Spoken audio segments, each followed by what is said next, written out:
सत्यम सिद्धान्य गुरुजी। जय सत्यम सिद्धान्य आशीर्वाद। गुरुजी, भक्तों के प्राणायाम को लेकर सबसे ज़्यादा प्रश्न आते हैं। आपने पहले भी प्राणायाम बताए बहुत तरीके के, महर्षि दयानंद जी का बताया था, एक आपने डेविड ब्लेन वाली वीडियो में बताया था, उसके बाद आपने भी सोम प्राणायाम भी बताया था जिसमें ऐसे करके गुटकते हैं, और इसमें समाधि के विषय में भी प्राणायाम होता है। तो भक्त थोड़े कन्फ्यूज़ हो रहे हैं, वो कह रहे हैं क्या इसके अलावा भी कोई प्राणायाम है और इसका क्या सूत्र है, ज़रा स्वामी जी थोड़ा विस्तार से समझाएं। देखो, मैंने पहले भी कई बार बता दिया कि प्राणायाम का जो विभागीय किया गया वो भक्तों मतलब जो इसके जिज्ञासु हैं उनके पक्ष को रख के करा गया।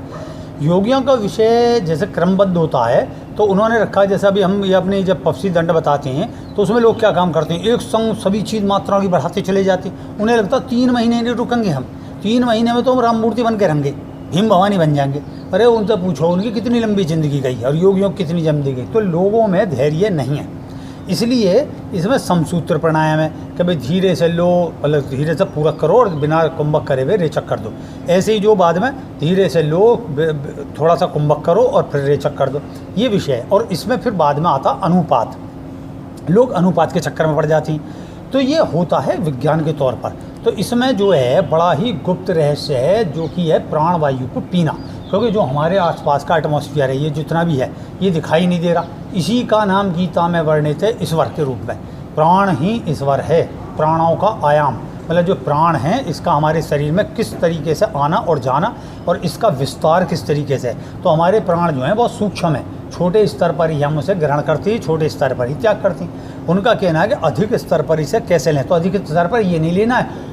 ये तो एक प्राणायाम की विधि के अंतर्गत है, लेकिन सच में ये है कि प्राण को किस तरीके से अपने अंदर खींच लें, छोटे से स्तर पर ही प्राणायाम को हम किस तरीके से खींच लें, ये विषय है, समझिए।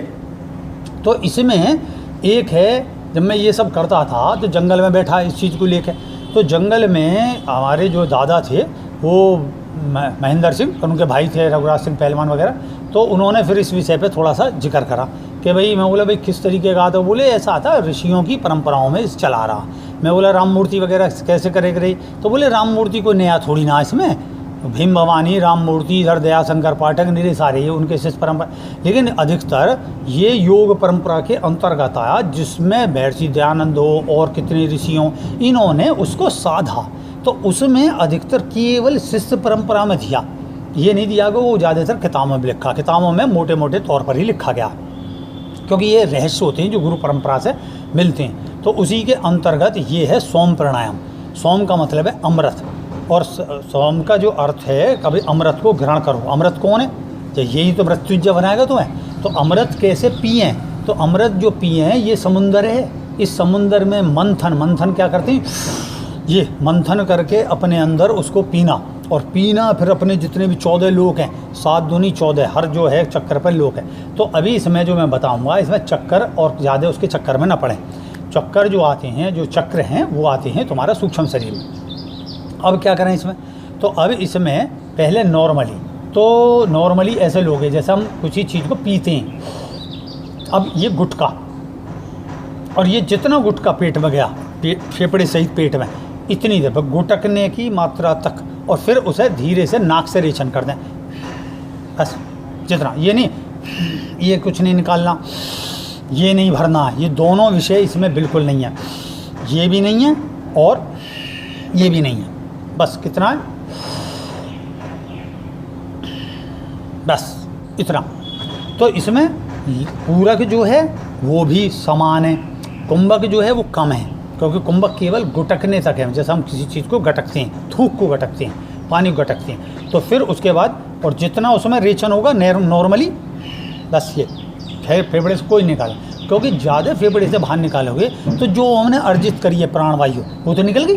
फिर हमने स्टोरी क्या करा, जैसे हमारे घर में कोई चीज़ रखी हो और हम उसमें धीरे धीरे स्टोर कर रहे हैं, पर सारे को बाहर कर दें तो कमरा खाली, तो कमरा खाली नहीं, इसमें कोई मंत्र नहीं पढ़ना, ये ध्यान रखें, क्योंकि इसमें लेना और गुटकना और छोड़ना रेचन, बस इसी को क्रिया, इसे बोलते क्रिया योग।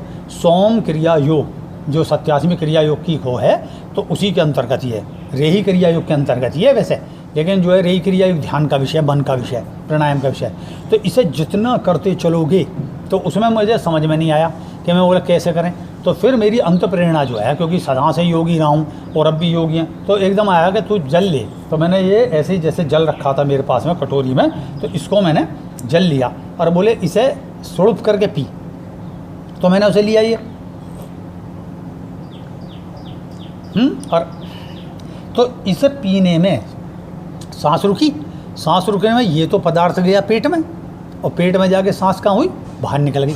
तो ऐसे प्राण को तुमने पानी की भांति अपने जीव से लेते हुए, जिव्यांद्री जो ये जीव है, ये समस्त जितनी भी प्रकार की जो है हमारे ये जो सारा विषय है इसको ग्रहण करती है जितना भी है, तो उसको लेके और थूक के साथ गटक लिया तो आपके वो जो है चेस्ट में पेट तक अपने आप प्राण पहुंच जाएगा, इसकी ज़रूरत नहीं। तो प्राण को खींचो पानी की तरह, तो ये समझे थूक की तरह सटकना है बस। अब इतना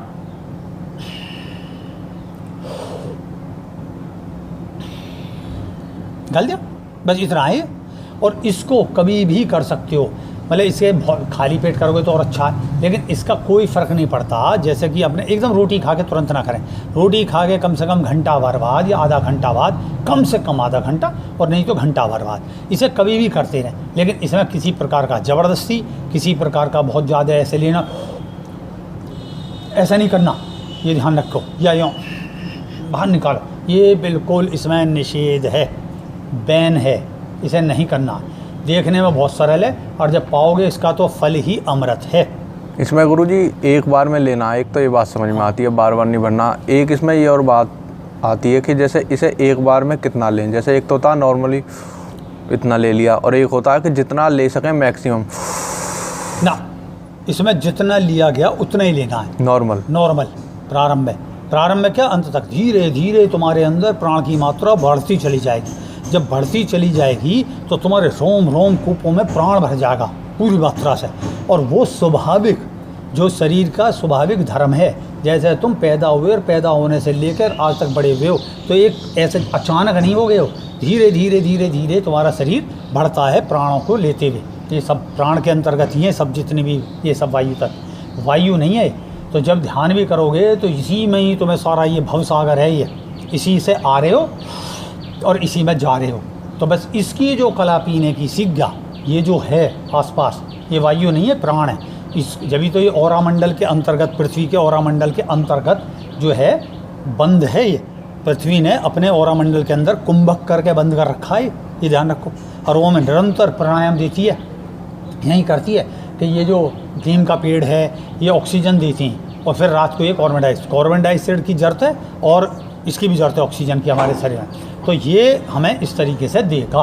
तो आप इसका प्राणायाम करें, दिन में कितनी देर करें, तो अधिकतर करें, थकाएं नहीं। ये ध्यान रखें कि थकाने की कहानी नहीं करेंगे, केवल आप जो है इसको करते रहो अक्सर। तो फिर भी मैं कहूँगा कि जैसे सुबह कर लिया, सुबह कम से कम 15 मिनट कर लो इसे, 15 मिनट ये, 15 मिनट दोपहर को, 15 मिनट शाम को, और 15 मिनट रोटी खाने के बाद 9-10 बजे के करीब करके फिर फ्री। 4 बार इसे कर सकते हो, चतुर्थ बार में। इसमें गुरुजी जैसे आपने बताया 4 बार करना 15-15 मिनट, तो इसमें जैसे मान लीजिए 1 हफ्ता हो गया, महीना हो गया, तो उसके बाद क्या समय बढ़ाना है या इतना ही रखना है? इसमें बढ़ाना नहीं, स्वयं एव बढ़ेगा, ये ध्यान रखें। और इस विषय में मैं तुम्हें आगे गाइड करूँगा, ये ध्यान रखें।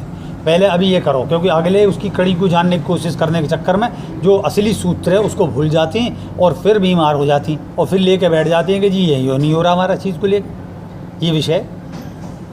तो इस विषय को लेकर फिर कोई परेशान होगा तो मुझसे पूछ लेना, अभ्यास करो, और जैसे मैंने बताया वैसे सहज रूप से अभ्यास करो।